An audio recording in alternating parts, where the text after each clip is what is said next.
For those always asking, you know, the fender, here it is. Taking it off in the green one. To put it in this one, to sell this one. There it is. Yeah, this door is crashed too. Had a little stuff, but alignment really well.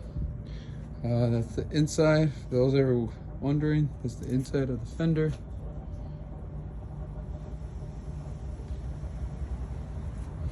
How it looks.